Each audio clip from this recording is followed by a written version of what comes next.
Good evening, everyone.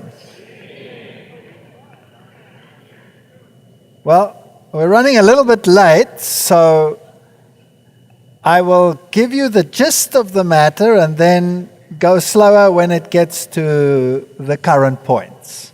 So if I skip a couple of things, bear with me. I'm not going to leave anything out.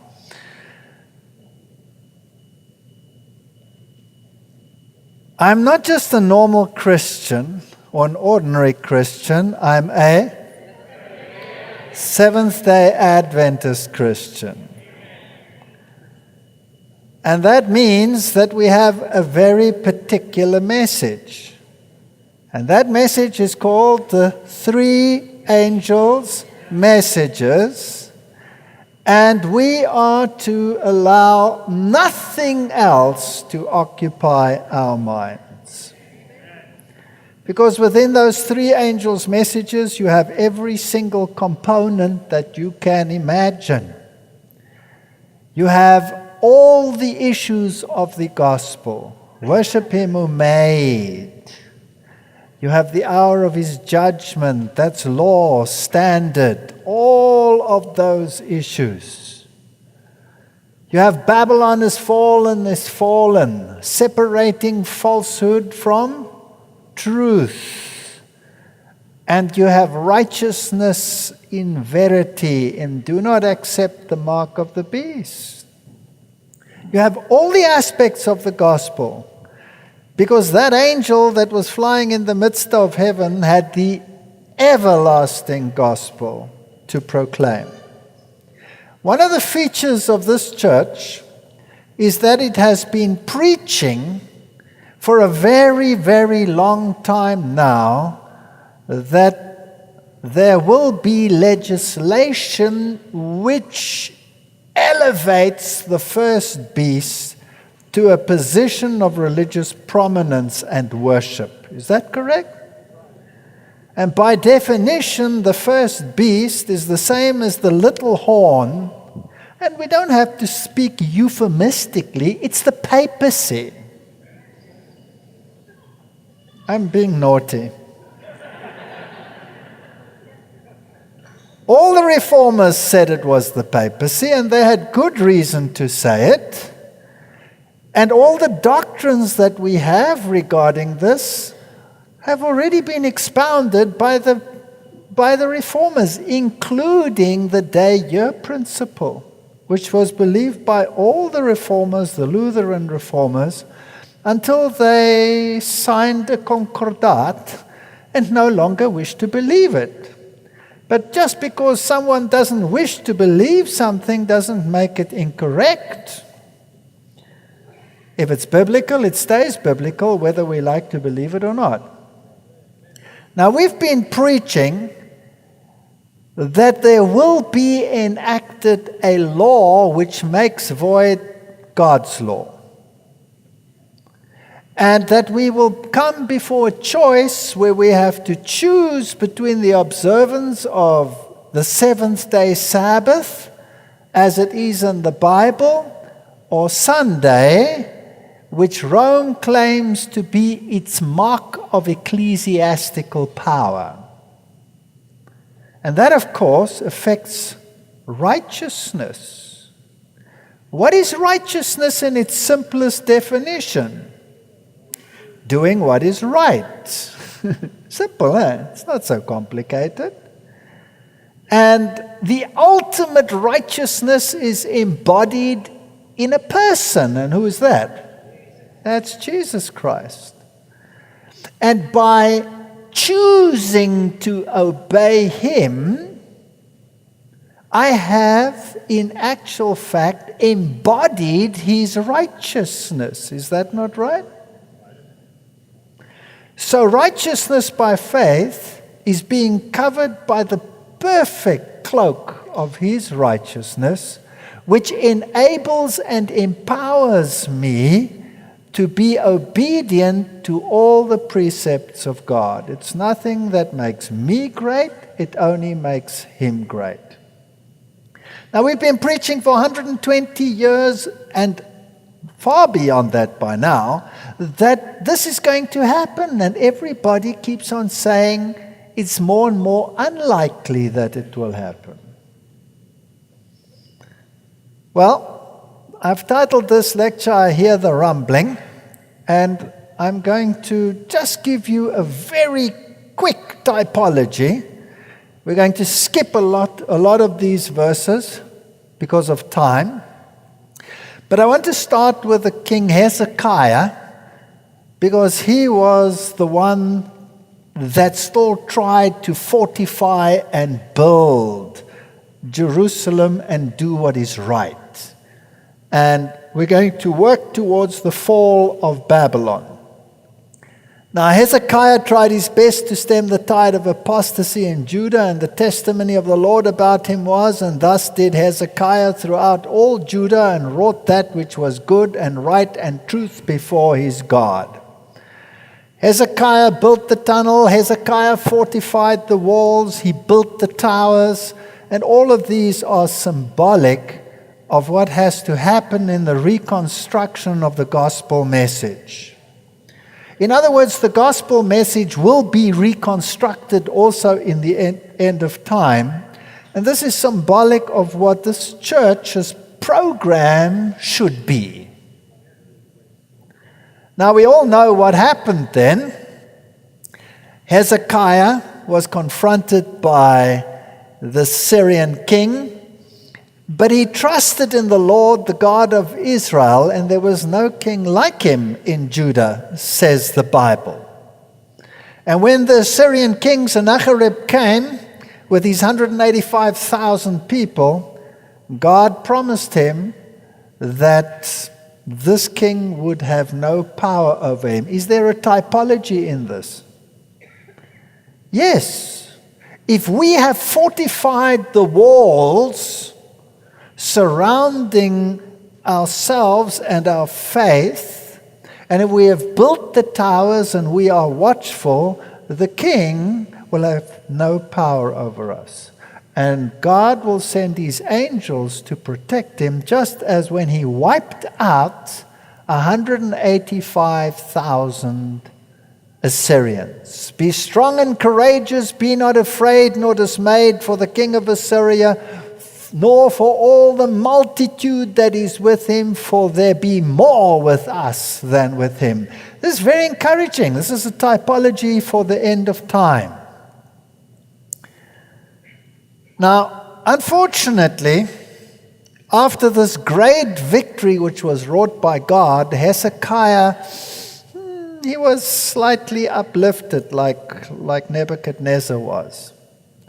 And he received tribute and honor and glory. And eventually, one day, one of the enemies of Assyria was Babylon, a rising power that the Assyrians didn't want to come into ascendancy.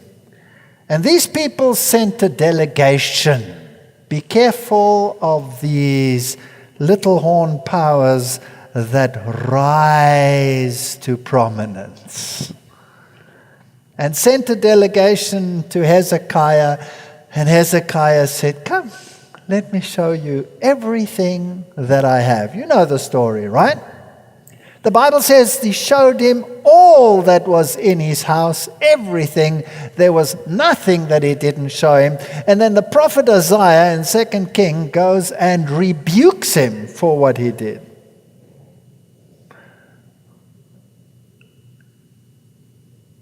And he said, the time is coming when everything will be carried away. Now, we'll talk about those issues later. There's also a typology there. Now, Hezekiah slept with his fathers, and Manasseh, his son, reigned in his stead. The next king is now Manasseh. But Manasseh should never have been born. He shouldn't have been there. Because Manasseh, according to the Bible, was 12 years old when he began to reign.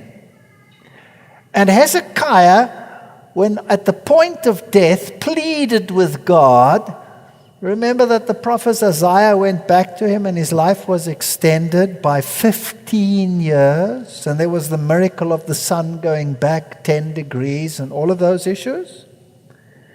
Now, if his life was extended by 15 years and Manasseh was 12 years old when he began to reign, that means he was born 3 years into that extension. He shouldn't have existed. God wanted to spare us the Manassehs of this world, but he doesn't hold his foreknowledge against us at any stage. What a magnificent God we serve. And so the repentant cry of Hezekiah was heard, and we had a Manasseh. And he did evil in the sight of the Lord, and I'm not going to go into all the details. He built the high places. He was a disgusting king. And he slaughtered the prophets of the Most High, even the wonderful Isaiah. He had him sawn in half. Can you imagine that? Because he rebuked him. So I'm going to skip through all of this. He caused the children to go through the fire. The spirit of prophecy and prophet of kings tells us that Manasseh shed innocent blood very much till he had filled Jerusalem from one end to the other, quoting 2 Kings. And the first to fall was Uzziah, who for over half a century had stood before Judah. His father had listened to him, and this man murders him. What does this tell us about the character of God? Eventually, the Assyrians came and took him captive and led him away with hooks in the nose and fetters of bronze and pulled him with hooks through the nose all the way to their capital city. What a swollen nose he must have had. And there in his jail, in his prison, he comes to repentance. And God hears him and puts him back on his throne. What kind of God do we serve?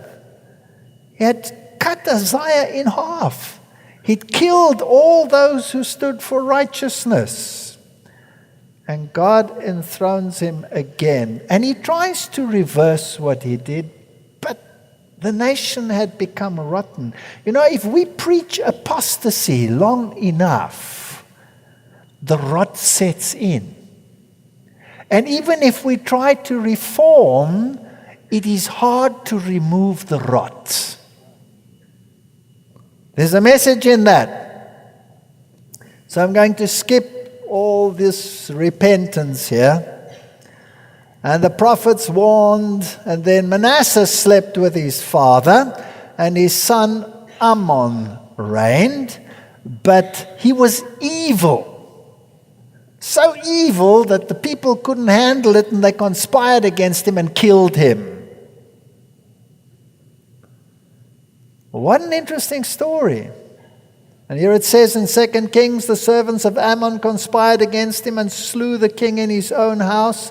And the people of the land slew all them that had conspired against King Ammon, and the people of the land made Josiah his son king in his stead. And what a magnificent king. Here is a young king and he restores everything. There will be a revival of primitive godliness amongst us just before the fall. But it will not affect everyone, because the rot, when it sets in, is horrendous. 2 Kings 22, because thy heart was tender and thou hast humbled thyself before the Lord, when thou heardest what I spoke against this place and against the inhabitants, etc. Well, we know the story. He was a wonderful king. He broke down all the high places. He totally banned contemplative prayer. He said, get rid of it. We don't want any contemplative prayer. He says, we want none of this stuff. No spiritual formation. Away with it. But he died. He had been promised he would die in peace, but he died in battle because he wouldn't listen when he was told not to interfere because the king of Egypt had come to assist the Assyrians against the rise of Babylon. And he interfered. And God had a plan. So, anyway, I'm going to skip that little piece. It's rather interesting. In this time, there was also the prophetess Huldah. Think typology. Ting, ting, ting, ting. We'll leave it there. We don't have time. So Josiah's reforms raised the level of spirituality for some. The Passover was held again, but the young king would not heed the voice of God. And Pharaoh Necho came. So the next king after him is Joachim. In his day, Nebuchadnezzar, king of Babylon, came up, and Jehoiakim became his servant 3 years. So now we have a king of Judah who's a vassal. To whom? To the king of Babylon. Is it possible that we could also have some vassals to the king of Babylon and say, where's the Charta Ecumenica? Can I sign it for you, please? Could just happen. And then he turned and rebelled against him, and the Lord sent against him the bands of Chaldees, and etc., etc., etc. And he was evil, and we read in Prophets of Kings what happens. And early in the reign of Joachim, Nebuchadnezzar came for the first time and besieged Jerusalem. So there was a first siege. I'm working towards the end times. Be patient with me. And he took a few captives and he took them away. Daniel was taken and they were scattered. So God's people are scattered throughout the world. This is the type, the antitype will follow. All right, judgments were beginning to fall. Eventually, the prophet Jeremiah proclaimed, "Therefore, thus says the Lord of hosts, because you have not heard my words, behold, I will send and take all the families of the north, said the Lord, and Nebuchadnezzar, the king of Babylon, my servant, and will bring them against this land and against the inhabitants thereof and against all these nations round about, and will utterly destroy them and make them an astonishment and a hissing and a perpetual desolation. And I'll take the voice of mirth and gladness and the voice of the bridegroom. It'll be over." So there's a clash coming. The next king that rules after Joachim slept with his fathers is Joachim. His son reigned. And the king of Egypt came not again into the land, and Joachim was 18 years old when he began to reign, and his mother's name is given. Oh, great detail. The Bible is so explicit. And it's amazing that these names were only in the Bible until they were found in the archaeology. So you can trust this. This really happened. And he did what was evil. And so Nebuchadnezzar the king came and he besieged the place again, and Joachim the king of Judah went out to the king of Babylon. So this is not a literal siege as before. The first one he besieged it and took captives. Now the king comes out to him. He doesn't have to do anything, and he sort of, surrenders himself. Fascinating. And the king of Babylon took him in the 8th year of his reign, and he carried out thence all the treasures of the house of the Lord, etc. And then the king of Babylon made Mattaniah, his father's brother's king, in his stead, and he changed his name to Zedekiah. So we had a good Zedekiah, and this will be a bad Zedekiah. And he rebelled against the king.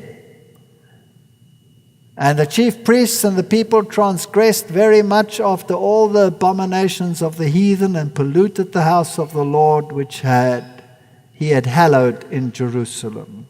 So just before the end, there is a pollution in God's city. It's interesting, if you study the Exodus, I might do that lecture as well. I'll do it right at the end so I can get on a plane and get away. God's people encountered a Baal Peor experience. The greatest apostasy that we can imagine, and the mingling with Babylon came right on the borders of Canaan. What a typology. Don't think we're so great. We're in trouble. In any case, finally, Nebuchadnezzar came and he besieged with siege ramps for the second time this city. And it came to pass in the 9th year of his reign, in the 10th month, in the 10th day of the month, that Nebuchadnezzar, king of Babylon, came, and he and all his hosts against Jerusalem pitched against it, and they built forts against it and round about. So there were many sieges of Jerusalem, but prophetically 2 of them stand out. The first siege, when he takes the captives, and this siege, which leads to the destruction of Jerusalem. And he burns the city, and he razes the temple, and it's gone. And he slew the sons of Zedekiah. There's a typology here. Before his eyes, and he put out the eyes of Zedekiah and bound him with fetters of brass, and he carried him to Babylon. And then it tells us exactly when this king destroyed the city. Fine, 2 sieges. Let's jump in history, and we go to the fall of Jerusalem under the Romans. And they fell finally in 70 AD. Now there were other sieges after that, and Hadrian destroyed it in 135, even a greater destruction than this one. But prophetically, there are 2 sieges that are of significance. There were 2 sieges of significance in the Babylonian time, and now in the Roman time we have 2 sieges. We read about it in the Spirit of Prophecy, that in the second siege, not one Christian perished in the destruction of Jerusalem. Why not? Because Christ had given them warning. And all who believed his words watched for the promised sign. When ye shall see Jerusalem compassed with armies, said Jesus, then know that the desolation thereof is nigh. Then let them which are in Judea flee to the mountains, and let them which are in the midst of it depart out. After the Romans under Cestius, first siege, surrounded the city, they unexpectedly abandoned the siege when everything seemed favorable for an immediate attack. So he received a text message, and for some reason he pulled up his tent stakes and off he went. And the Jews thought, this is great, and they hounded him from behind. And they nearly obliterated his army from behind. So you can imagine that the Romans were not too chuffed. And it took 3.5 years before they finally came back under the general Titus. You know the history? And a second siege commenced. If you were in that city during the second siege, what happened to you? You were gone. So the space of time to get out was between the first and the second siege. That was 3.5 years. That could be prophetic, right? All right, I'm not going to go. Events were so overruled that neither Jews nor Romans should hinder the flight of the Christians. Upon the retreat of Cestius, the Jews, sallying from Jerusalem, pursued after the retiring army, and now they were back. Terrible were the calamities that fell upon Jerusalem when the siege was resumed by Titus. The city was invested at the time of the Passover when millions of Jews were assembled in its walls. So there might have been a lot of food for a lot of time, but it was Passover, and so there were millions of people, and it was different. So fierce were the pangs of hunger that men gnawed the leather of their belts. They sacrificed their children. They ate their children. It was a horrendous situation, a type of what will happen at the end of time. Thousands perished from famine and pestilence. Natural affections seemed to have been destroyed. Husbands robbed their wives, wives their husbands. Children could be seen snatching food from the mouths of their parents, and all of these things. But the Christians were safe. Eusebius writes, then the spiritual seed, that's a very interesting statement. Not the literal seed, the spiritual seed of Abraham fled to Pella on the other side of the Jordan, where they found a safe place of refuge and could serve their master and keep his Sabbath. Isn't that interesting?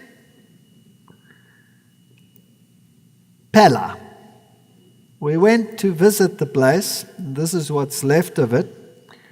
And here they found rest. And it's fascinating that archaeology has revealed that the Sabbath was kept unto the 4th century in Pella. In other words, if Jesus had ever changed the Sabbath, the Christians that fled, owing to his advice, knew nothing about it. Nothing about it. Matthew 24:15 and 16. When you therefore shall see the Obama nation of desolation, spoken of,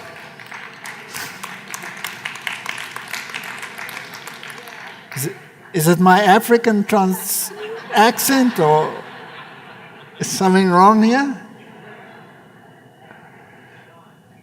Spoken of by Daniel the prophet, stand in the holy place. Whosoever readeth, let him understand. Then let them which be in Judea flee into the mountains. Now, I'm a bit of a troublemaker, and I always like to compare new translations with old translations. Please excuse me. If you have a red letter version, the red letter version where the words of Christ are always in red, then in the King James Version, this whole verse is in red.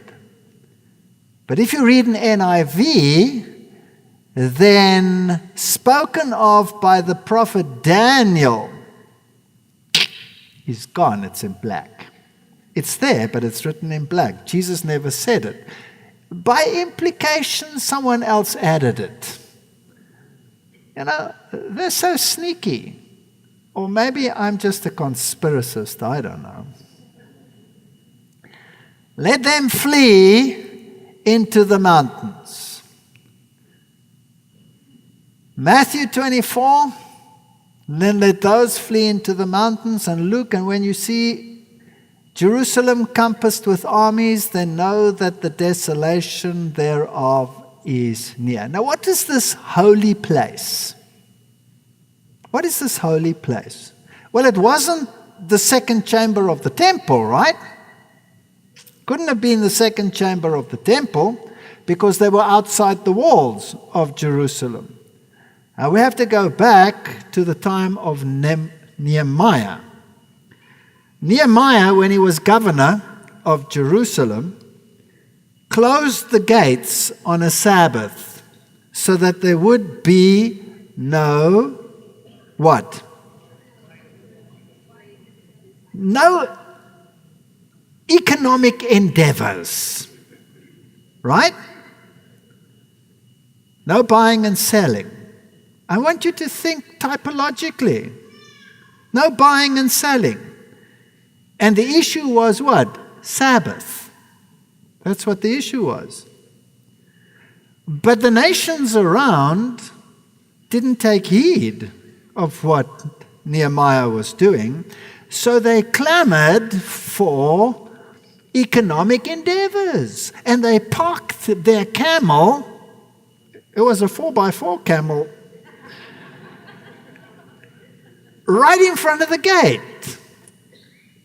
Eventually, Nehemiah came out and said, if you park your 4x4 camel in front of the gate, I will give you a physical thrashing. Do you remember that? So he took a stand for what?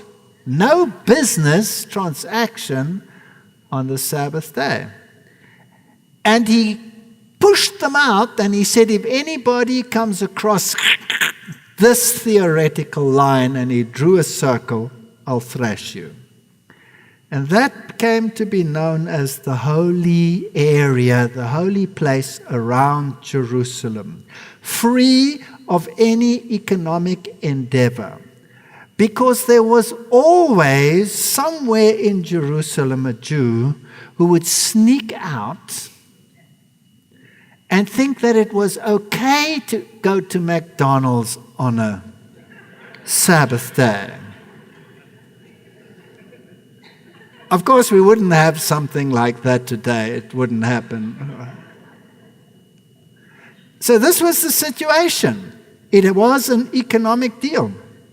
So when you see the armies of Rome encompassing the city and setting up their standard in the holy place, will this be an economic endeavor involving the Sabbath? Yes or no? Is this stuff becoming interesting? I like typology. The time is not far distant when, like the early disciples, we shall be forced to seek a refuge in desolate and solitary places. As the siege of Jerusalem by the Roman armies was the signal for flight to the Judean Christians, so the assumption of power on the part of our nation in the decree enforcing the papal Sabbath will be a warning to us. It will then be time to leave the large cities, preparatory to leaving the smaller ones for retired homes in secluded places among the mountains. Are you waiting for the siege? Which siege are you waiting for? The first one or the second one?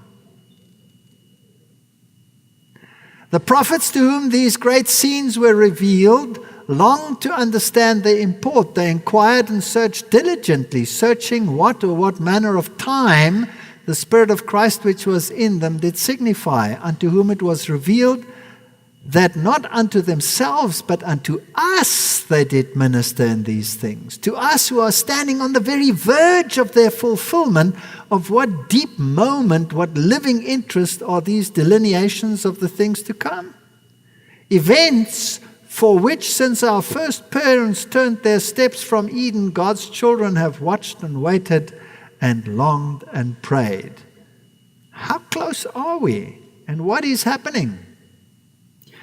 So in other words, when the Romans laid siege on the city, they set up their standard or their banners upon which were depicted their pagan gods.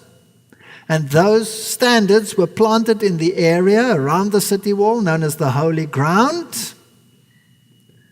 And this is the fulfillment of what we read. In 1897, Ellen White writes a statement that modern-day fulfillment of this prophecy has already taken place. The Protestants have set up an idol, not will set up, have set up an idol Sabbath in the place where God's Sabbath should be, and they are treading in the footsteps of the papacy. For this reason, I see the necessity of the people of God moving out of the cities into retired country places. When should they be moving out? Get out. In 1897. Where are they sitting? Anywhere but out. So it will be again, but it is over the seventh-day Sabbath that the battle will be fought. The authorities of this world will rise up in their pride and power and make laws to restrict religious liberty. They will assume a right that is God's alone. Even now they are making a beginning. 1898. 2 sieges. Manuscript release, volume 10. The pressure of Sunday law has come and is coming.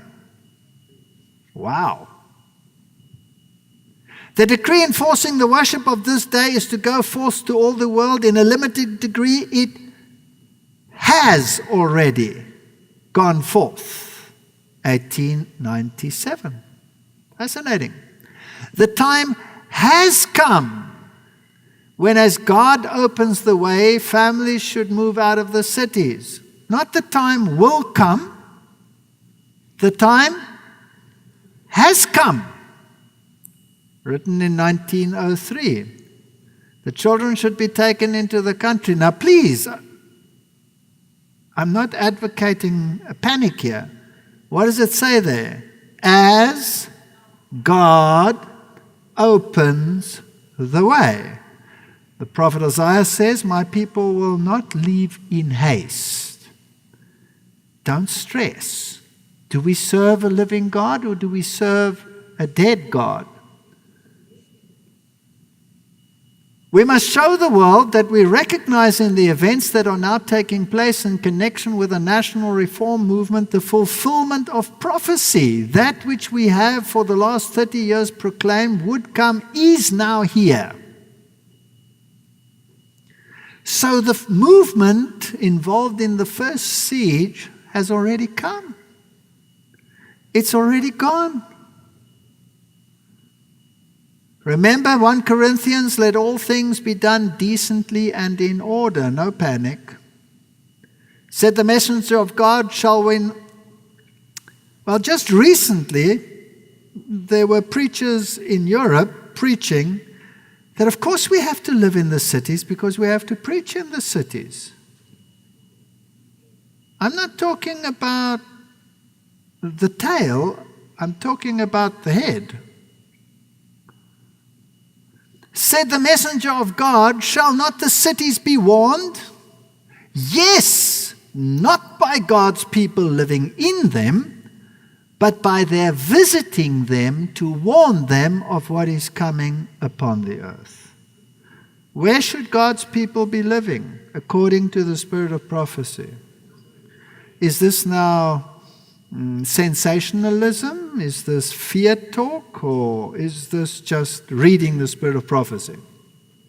It's just reading it, so no fear talk. And please understand, I don't live in the cities. I live outside on a farm. Do I live outside on a farm because I'm scared of my skin, of what will happen in the cities?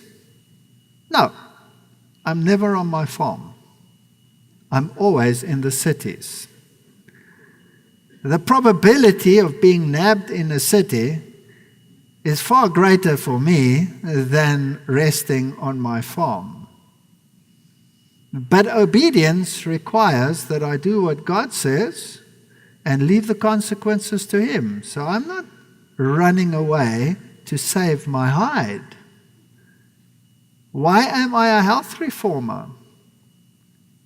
Because I want to be holier than the person next to me?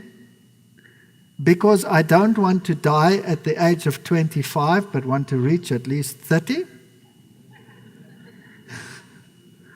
No, because God said so. And if you do what God says, there are certain blessings that go along with it. And in any case, He did it for my lifestyle. Isn't that so? So our motive for why we do things should be in harmony with the Spirit of God. Ere long, there will be such strife and confusion in the cities that those who wish to leave them will not be able. If you switch on your televisions, do you see a possibility of something like that happening? Do you think the strife could spill over here? With all the harvests failing in the world and all the great calamities, what do you think will happen if your supermarket shelves are suddenly empty? And it doesn't have to take 3 weeks. It can take 1 weekend and they will be empty, no matter how full they are. There are plenty of hungry people. We must be preparing for these issues. This is the light that is given. 1903. God will help his people to find such homes outside the cities. Make it an issue of prayer. Fear not, for thou shalt not be ashamed, neither be thou confounded, for thou shalt not be put to shame.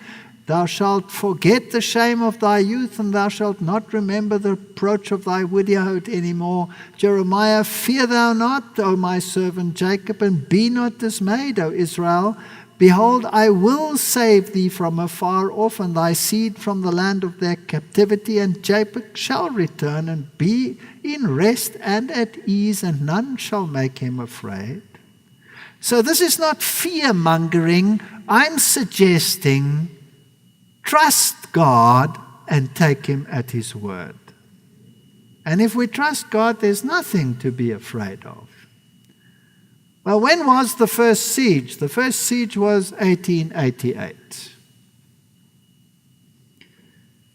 We all know the history when the Blair Bill came into existence to secure to the people the enjoyment of the first day of the week, commonly known as the Lord's Day, as a day of rest, and to promote its observance as the day of worship, introduced by Senator Blair of New Hampshire, May 21, 1888.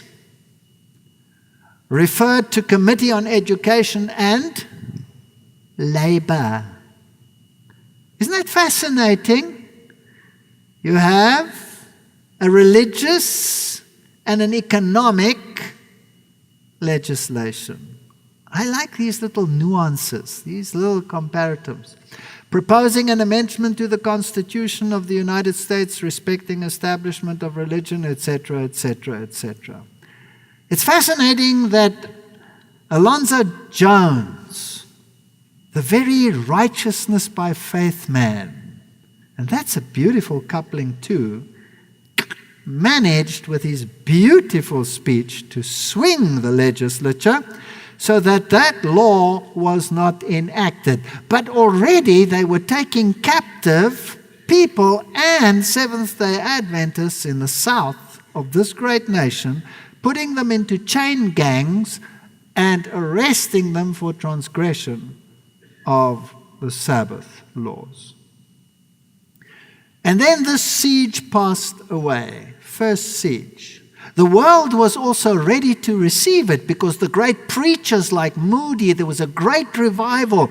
We could have gone home, but because of unbelief, we were sent back into the desert. We are repeating the history of the children of Israel. This is the web page of the Lord's Day Alliance. That's their official web page. The Lord's Day Alliance of the United States was founded in 1888. Do you think this is all a coincidence? Somehow, I don't think so. That year, representatives of 6 major Protestant denominations met in Washington to organize the American Sabbath Union. This name was later changed to the Lord's Day Alliance of the United States. It has been one of the national organizations whose sole purpose is to maintain and cultivate the first day of the week as a time of rest, worship, Christian education, and spiritual renewal. That's their aim. And they've existed since 1888.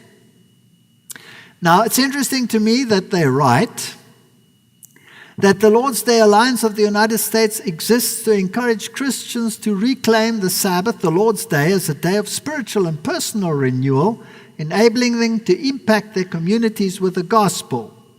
In challenging, economic times, like the world faces in 2009, the Lord's Day Alliance is seeking to uncover scriptural truths regarding the Ten Commandments combined with Jesus' teaching about money can provide guidance for Christians in their daily lives. The siege, Nehemiah, the holy place, Sabbath, economics. Are we hearing the same sounds? Yes or no? Okay. In 2001, when the Twin Towers fell in the United States of America, the Lord's Day Alliance sent out this statement. This is their chairman. We are keenly aware that we could not do our work without the financial support of our friends, so they're asking for money. It says 2001 is a watershed year.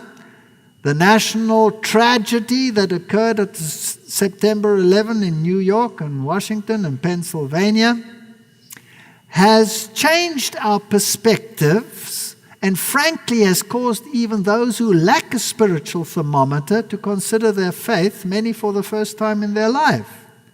We stand on the verge of an unprecedented opportunity to proclaim the message of the Christian Sunday in a manner unseen, at least in my lifetime.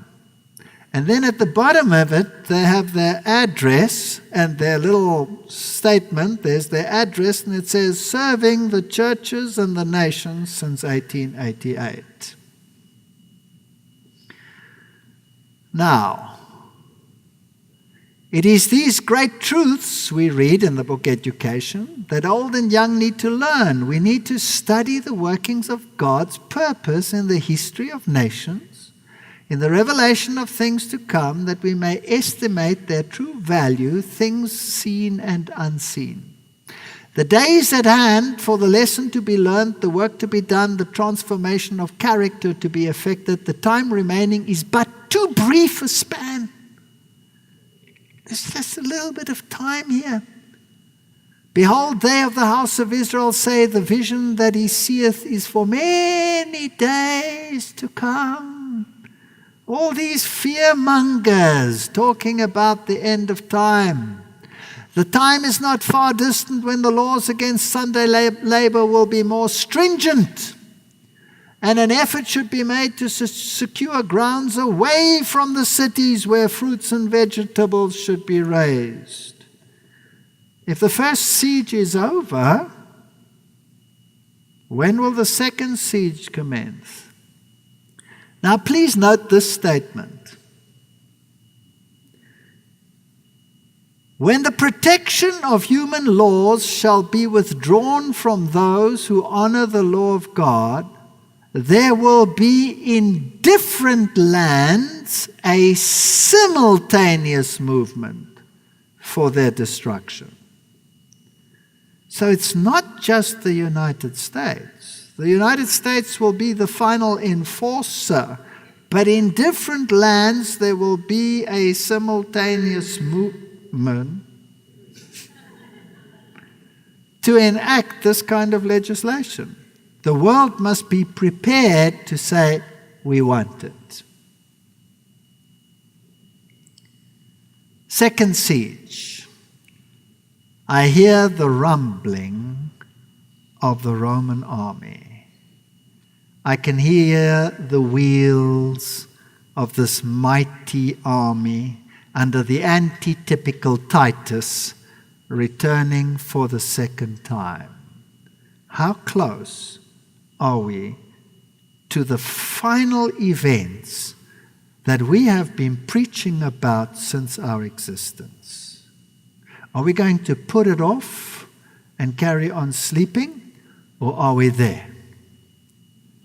Brussels, Belgium, February 16, 2009. By the way, what is the flag of the European Union? It's blue with how many stars? 12. Whose color is that? Mary. And doesn't she have 12 stars around her head in Roman Catholicism? The state is the Holy Roman Empire, resurrected. How many kings did it have originally? 10. Brussels, Belgium. The Secretariat of the Commission of the Bishops' Conference of the European Community has welcomed the proposed EU law that would safeguard Sunday as a day of rest from work, according to Osservatore Romano. That's the official mouthpiece of the Vatican. So in 2009, the churches asked for a Sunday law to be enacted by the European Union. The European Union said no. They had a meeting and they said no. And the reason why they said no is they said it doesn't make any difference what day you rest, whether you rest on a Monday, a Tuesday, a Wednesday, or Thursday, or any day. It doesn't matter as long as you get a day of rest. So go away, bishops. Just a few months later, December 23rd, 2009, Germany, the mightiest economic power in Europe, decides to ignore the decision of the European Parliament. Germany's High Court overturned a 2006 ruling that allowed Berlin shops to open for 10 Sundays per year, defaulting to stricter standards on weekend store openings. The decision to uphold a complaint from Protestant and Catholic churches that the opening went against Article 139 of the German Constitution, which states, Sunday and holidays recognized by the state shall remain protected by law as days of rest from work and of spiritual improvement. Labor, work, and church. Two aspects. So Germany goes it alone. Spiegel Online. Even atheists need to switch off on Sundays. Germany's highest court has ruled that Sunday should be kept as a day of rest and has overturned the Berlin law easing restriction on Sunday shopping. And now please take note. We have to read very carefully. My heart was strangely warmed when I saw this article. Most German newspapers, now that is unprecedented. For all these years we've been preaching this and everybody said it would never happen. You wouldn't get the support. I mean, people love their sport, people love this. Forget it. The stores are all open now. Do you think we're going to go back to stricter rules? You're off the wall. You're insane with your stupid prophecy. That's what people were saying. But now note, most German newspapers on Wednesday greet the ruling, some for reasons of religion and tradition, others out of concern for workers' rights. How does my friend go? Something like that. The mark of the beast will be implemented where? On the forehead or the hand? So if you support it for reasons of religion and tradition, because it's not biblical, they are so perfect in their wording. Thank you, Spiegel. You couldn't have done it better had you quoted it from the Bible. Where will you receive it? In your forehead. But if you support it for reasons of workers' rights, where will you receive it? In the hand. Isn't this fascinating? Can you hear the rumbling of the Roman army? Now it's not just the churches. It's not just the religious body. Now it's the workers' unions that are asking for it. The labor unions had joined the churches in their campaign to ring-fence Sunday as a day off for the nation. However, their focus was not on protecting the right to practice religion, but rather on protecting workers in the retail sector from having to work on Sundays. After all, the mark of the beast has to do in its implementation with buying and selling. Must be labor in action. Brilliant! Sunday is sometimes the only day when they might get to spend with members of the family, the servants' union, Verdi, greet a Tuesday ruling with relief and joy, saying this was a boon to shop workers and their families. German papers on Wednesday are broadly in favor of the ruling, though their reasons for supporting the court's decisions are strikingly different. This is reading prophecy in fulfillment. I love the little details. Abendzeitung, that's evening newspaper. Krisengipfel im Kanzleramt.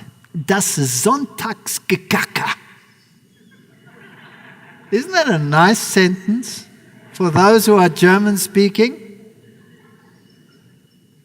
Crisis meeting of the top parliamentarians, including the Chancellor, Merkel, but they are gackern, talking on a Sunday. 2009, as you know, the economic crisis hit this planet, and the things got worse. And so on the 18th of January 2010, which was a year ago, these people could find no other time to set the agendas but on a Sunday. And so she gathered with her top ministers just to set the agenda for the European Parliament's discussion. And guess what? The cardinal, or the bishop of München, freaked. And he lambasted them on national television. This is the article. Beste Atmosphäre. It was a good atmosphere. They were talking. But Reinhard Marx, the bishop, he refused to give his blessing to what they do. And this is what he said. Politiker sollten ein Zeichen setzen und sonntags keine Arbeitssitzungen abhalten. Wow. Sorry, I have to say it backwards. I forgot. All right, my heart was strangely warm.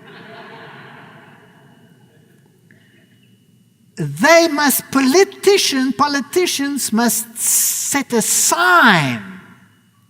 What's the synonym of a sign? A mark. And should not have any meetings on a Sunday, said the top bishop furiously. Now, I'm always fascinated about relationships. Who is Reinhard Marx? Here's another one, another newspaper saying exactly the same thing. There is Reinhard Marx, and he is the successor of Ratzinger in this bishop's post. So before him, the Pope had that position. And of course, he's wearing his purple and he's hugging the one in red. Now, the woman was arrayed in purple and scarlet colors and decked with gold and precious stones. I can never leave it to just throw in a commercial. Let's jump back to 2009 when the churches had asked for Sunday legislation and it had been refused. It was the Church of England's House of Bishops, European Panel, the Secretariat of Commerce, Commission of the Catholics, Bishop Conference of the European Community and the Protestant Church in Germany, when they did this initiative to get Sunday legislation and called it an essential pillar of the European social model. We all know it was rejected. And it was submitted by the following MEPs, and it gives the long list over here. And they say that it is, if you don't work on Saturday and Sunday, you have a 1.3 times greater chance of not getting sick, etc., etc. And the Parliament said, listen, this is ludicrous. If you don't work on a Wednesday or a Thursday, you also wouldn't get that sick. So go away with your silly argument. And now they have some other arguments. Whereas, according to EU law, Sunday is the weekly rest day for children and adolescents. Oops. Now it gets serious. You see, in Europe, Sunday is the only day off for children. You go to school from Monday to Saturday, but Sunday is the day off. Now, what if we can change our argument and say, listen, European Parliament, you are destroyers of the family. You are against family values. Because if you give the mother off on a Wednesday and you give the father off on a Saturday, you are working on Sunday. And your children are without supervision, without a family circle for that day of the week. And because the children are only free on a Sunday, the only logical day when the family should be together is that day. Therefore, your argument against us is not very valid, and we suggest you start rethinking it. And they quote the maxims and the texts and all of these things, and all of these church organizations, that the council has failed to explain why Sunday as a weekly rest day is more closely connected with the health and safety of workers than any other day. That decision of yours, European Parliament, is not valid. Rethink your position. After all, more than any other day of the week, a free Sunday gives you an opportunity to meet the family. The kids are there. And more than any other day of the week, a free Sunday offers the opportunity to meet friends and establish and maintain social ties. More than any other day of the week, it gives you an opportunity to pursue your spiritual needs. More than any other day of the week, thereby promoting family health, you will promote social health, more, etc., etc. Are the arguments becoming better, yes or no? They're becoming better. In fact, they're becoming conclusive. They're going to win. I'll show you why. So on March the 24th, 2010, they reopened the debate in the European Parliament. But this time, not just the churches. And the European parliamentarians and the churches and the other organizations clubbed together, and they started Protection of a Work-Free Sunday, and this was the webpage at European Parliament. And now, these are all the church affiliates, these are church groups that are associated with this drive, 2010. These are all the civil societies. Those are the ones that want to promote family well-being. All those are involved, and all these trade unions. Any one of them by itself could stop a country's economic activity if they striked. First it was the churches. Now we have the churches, the civil societies, and the trade unions. Can you hear the rumbling of the Roman army coming to besiege us the second time? Just a close-up to show you how many of these labor unions are involved, and they're massive, massive labor unions. Zenit, that's the official Roman Catholic newspaper. The European Parliament is stubborn. It says, not enough. We want your vote. 1 million citizens needed to request day for children. Give us 1 million signatures from Europe and it's a done deal. That's nothing. That's nothing. Strasbourg, March 17, Martin Kassler, German member of the European Parliament, launched the first citizen referendum of the European Union to request that Sunday be declared a day for family and rest. Wow. Oh, I forgot, sorry. Immediately there were over 11,000 signatures. And Kassler affirmed that the initiative will strengthen direct democracy in the European Union. Now it's an issue of labor, it's an issue of civil societies, it's an issue of the churches, it's an issue of the people, and it has become a democratic principle. Thanks to the Lisbon Treaty and the introduction of the European Citizens Initiative, we as European citizens for the first time get the opportunity to stand up for our concerns. We want to use this opportunity to ensure a free Sunday.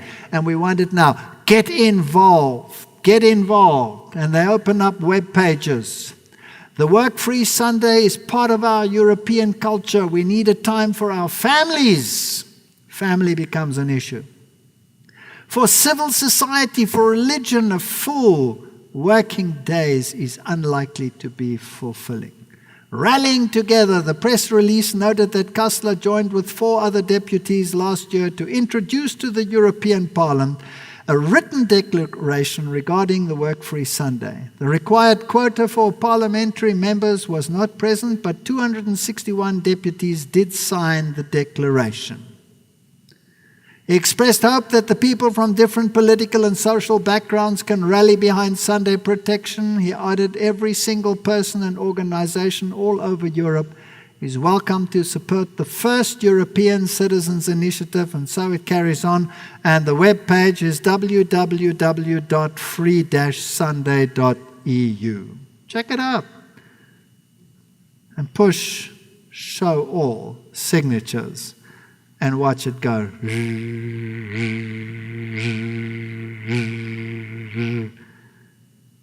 Can you hear the rumbling of the Roman army? Sundays, daddy and mommy belong to us. Are they getting clever? Get the kids involved. Dear Europeans, we want it. Sunday is Children's Day. Sunday, daddy and mommy belongs to us. There is no day like Sunday. It's not a day like any other. The momentum is swelling. Here are the parliamentarians and the pastors and the evangelicals and the Lutheran Church and the organizations, and they're coming together and they're asking for this. Now let's go to the spirit of prophecy. It was written in 1888. A time is coming when the law of God in a special sense is to be made void in our land. It must come in the United States. She will be the final enforcer. After all, she is the leader of the Protestant world. It is fitting that it must be the United States and not Europe. Europe has had its Reformation and its war, but Protestantism is embodied in the United States as the leader of the Protestant world. It's when the Protestant world and the Protestant leader turns its back on the law of God that the final fulfillment will come. She will be enforcing Sunday observance and bringing oppressive power to bear against those who keep the seventh-day Sabbath. In other words, it cannot only be a Sunday law. It must also be an anti-Sabbath law. Right? Pharaoh said, "You, Moses, make the people rest. Get ye to your burdens." That was an anti-Sabbath keeping law. Rest, you, Moses, make the people Shabbat, keep the Sabbath. Constantine made a Sunday law. He said you will rest on Sunday. But the Roman Catholic Church in 321 made an anti-Sabbath law and said Christians shall not Judaize. They shall work on that day, but the Lord's day they shall honor. So it's very simple. If you're going to close all the shops on a Sunday, will there be an economic outcry from the labor section, yes or no? Yes. How about telling them everybody has to work on a Saturday? Whole day, not half day. Let's double the time in the week when you can work. And let's introduce more shifts, because there are so many people who are without jobs. We can employ more people, but you will be forced to work. In the malls of this world, you may have Sunday closure, but it is illegal in most malls in the world to close on a Saturday. The law is already in place. To secure popularity, prophets and kings, and patronage, legislators will yield to the demand for Sunday law. So that the law doesn't come according to the statement from the top. The law comes from where? From the bottom. Demand. We had the churches demanding it. It was refused. We had the churches and the labor unions and the civil societies asking for it. It was still refused, not implemented. Now they say, give us signatures. Are they going to refuse when that comes? And the fulfillment is just about there. And some countries have unilaterally implemented. You can check all the web pages. And this is the man driving it, Thomas Mann, and Vatican Radio, EU Initiative for a Free Sunday, is thrilled with him and sings his praises. Surely the secular Britons won't get in on this debate. Let's listen to the BBC. Let's get some sound. Sundays used to be a very different day to the rest of the week. One day we could all relax, we could see friends and family, we could go to church. It's all changed. Should the Sabbath be a day of rest? Christina, we've gone beyond the point of return on this, haven't we? Here you are, you've got a deadline for tomorrow, you've got to write an article, you've got to appear on a wonderful television program on a Sunday morning. It's not the way we live now, is it? No, but wouldn't it be nice if the government sent us a message that they didn't think of us only as units of consumption and production and worker bees. Yeah. Just once in a week, we were let off the hook, and we could not shop, and we could not work, and actually concentrate on the whole self. On each other. And on each other. Why not?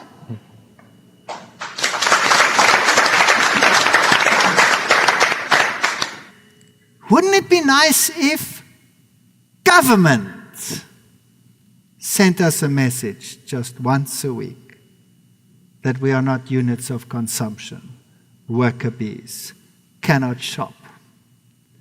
Blair courts controversial U.S. pastor Rick Warren in bid to unite faiths. There's union and working behind the scenes on this issue. Pope calls for a new world order. Pope Benedict has proposed a new world political authority with real teeth. 2009. Then, 2010, Obama to seek new international order.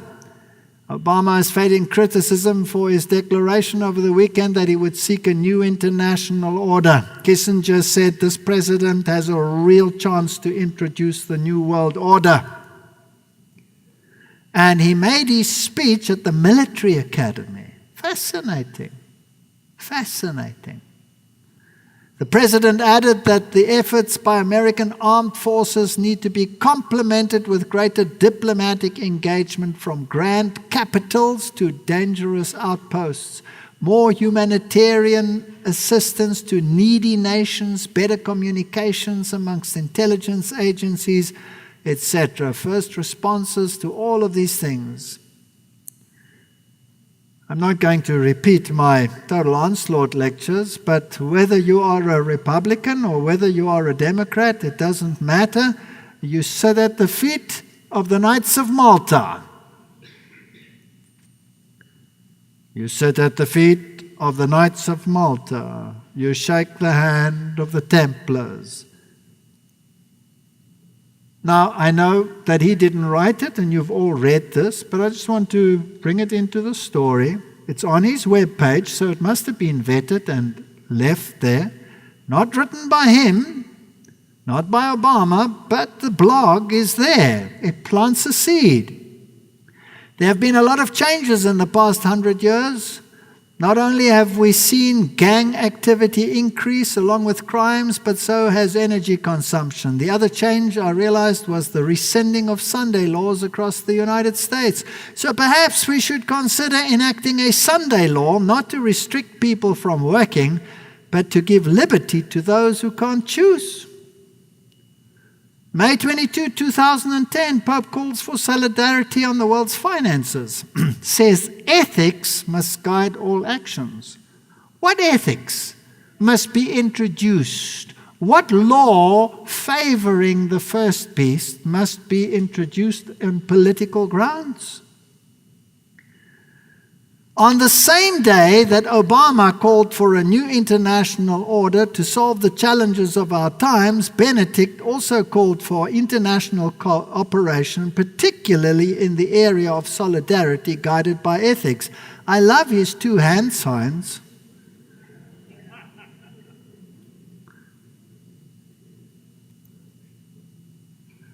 Now, 2010. 26/9, 2010. Pontiff wants families to start preparing for the 2012 event. Wow. What does that mean? The German pontiff made this request on August 23, letter to the president of the Pontifical Council for the Family. The theme for the upcoming 7th World Meeting of Families is family, work, and celebration. Celebration is always an issue of worship. So we have work and celebration. We have the mark of the beast on the hand and on the forehead. One of the two. The Holy Father's letter reflected on these themes. Work and celebration are intimately connected to the life of the families. They condition choices, influence relations between married couples, between parents and children, affect the relations of families with society and with the church. The pontiff noted, Holy Scripture tells us that the family, work, and the feast days are gifts and blessings of God to help us to live a fully human existence. There's a minefield of information in that statement. So here the Pope is asking for preparation for 2012 to have work and feast days incorporated. Why? So that you could have a fully human existence. Now we have to just hearken back to Vatican II, where salvation was defined as having a fully human existence. In other words, you are not saved by Christ through grace. You are saved from your miserable existence by the papacy, by giving you the kingdom of earth, or kingdom of heaven here on this earth, where they want to assume their millennial reign. That's what he's saying. And he's saying it is at hand. And it is fascinating that this Pope was not enthroned as Pope wearing the triple tiara. He chose, like his predecessors, from Vatican II,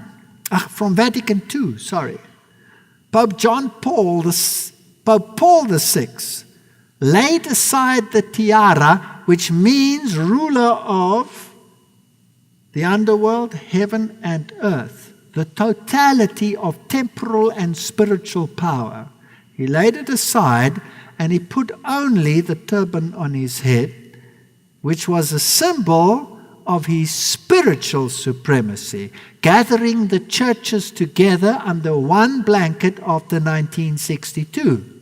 But this year, in January, for the first time he unfurled the triple tiara from his window in Rome when he gave his speeches. What is he saying? He's saying, not only have I now the spiritual power, I am unfurling my temporal power. All power will be given unto the beast. Let's see how far he goes. In this, like Benedict lamented the modern organization of work in function of market competition and maximizing profit, and the concept of rest or celebration as an occasion for escape and consumption. He said both these factors contribute to the breakup of the family. Now, where did we hear this? Is this coming out of the blue, or has there been a preparatory groundwork at parliamentary level? Yes or no? Can you hear the rumbling of the wheels of the Roman army with its artillery coming towards us? Spell it out for us, Benny. Thus the Pope continued, it is necessary to promote. I have two favorite Bennies, Benedict and Benny Hinn. Both wear white. It is necessary to promote reflection and efforts at reconciling the demands and the periods of work with those of the family, and to recover the true meaning of the feast, especially on Sunday, the weekly Easter, the day of the Lord and the day of man, the day of the family, of the community and of solidarity. Is he asking for Sunday legislation in preparation for 2012, yes or no?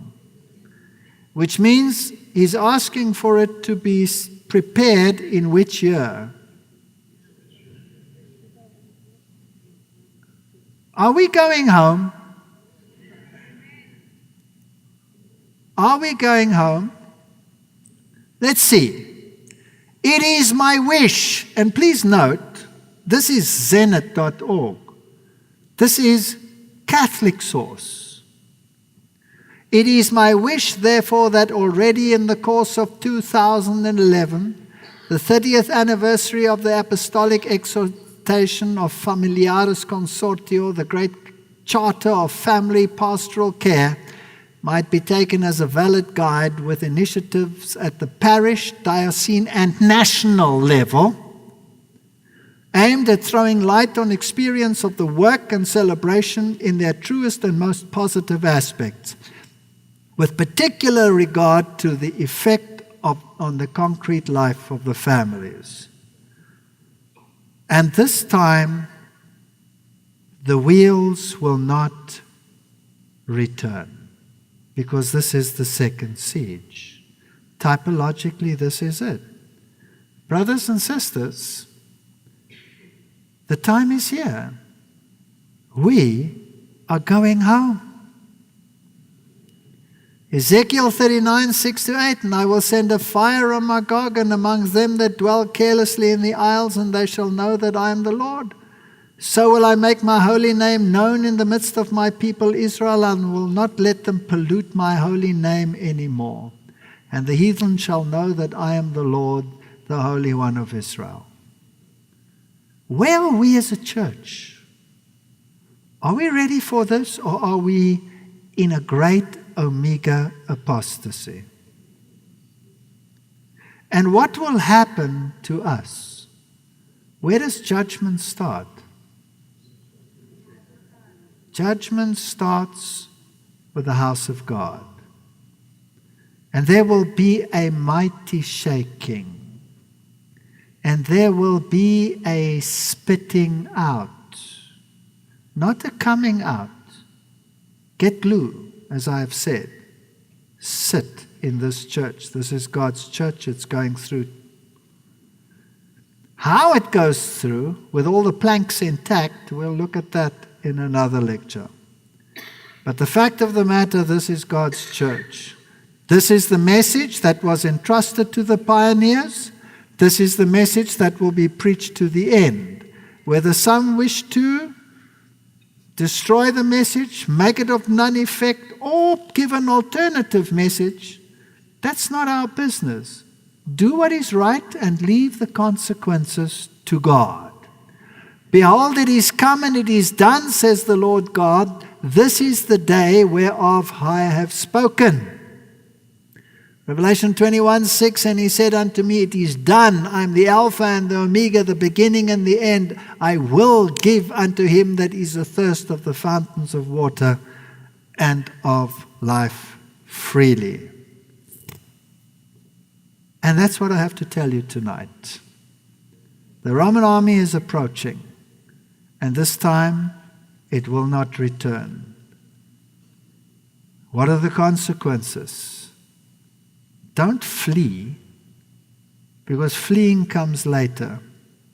Pray for God to open the way as you see fit. And give your heart to God and ask him, Lord, what wilt thou have me do?